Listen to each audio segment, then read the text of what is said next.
I bet you this was not the article you thought you'd be hearing about today or reading today. Anyway, the Department of Correctional Services has issued a major tender to overhaul the inmate telephone system across South Africa's correctional facilities. And I know what you're thinking. Correctional facilities, inmates, prison, phones. How exactly does that all work? So here's the thing. It is a human rights thing. It's basic human rights that these inmates have access to communication with their loved ones and all that. Now, we're not talking about cell phones and having TikTok and internet and all that, because they've smuggled in their cell phones already. They have that. This is all about the communication they must have at the facilities to keep in touch with their loved ones. If you want to read more about how the rehabilitation work and how communication is a key part of it and all that, there's a lot of articles about that. I'm not going to focus on that now. I just want to go through this article with you. So the current situation is that the inmate's phone system relies on outdated copper technology that has deteriorated, leaving most phones non-functional. And out of supposedly 2,000 phones installed, only around 388 are reportedly working, severely limiting inmates' abilities to communicate with their families.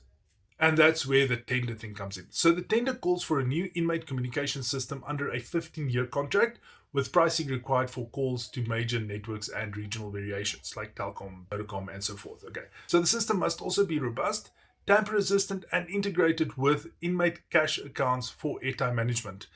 I can make a video about the whole cash account if you want more about it. Let me know in the comments, but let's carry on with this. So the idea is that this is rolled out to the 243 correctional centers nationwide.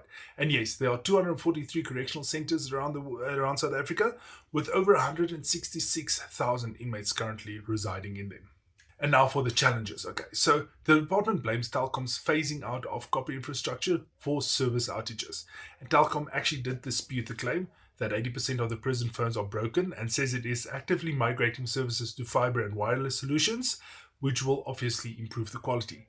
The migration project is expected to be completed within 18 to 24 months, aiming to improve reliability and meet regulatory requirements. So for me, this all smells like bribery and corruption.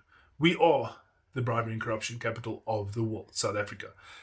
Nobody can do it better. I bet you nobody can do it better. But let me know what you guys think. Are you with me about this being the whole thing just for them to make more money with this whole tender process? Or do they actually need to update this? Anyway, according to this article, the tender represents a critical step towards modernizing inmate communications, ensuring inmates can maintain contact with loved ones while maintaining security and control. In a nutshell. So what do you guys think about this? Do you think that they need to upgrade this? It's going to cost us taxpayers millions in the long run for them to do it. But do you think it's needed? Let me know what you guys think about this in the comments. And yeah, let's talk about it.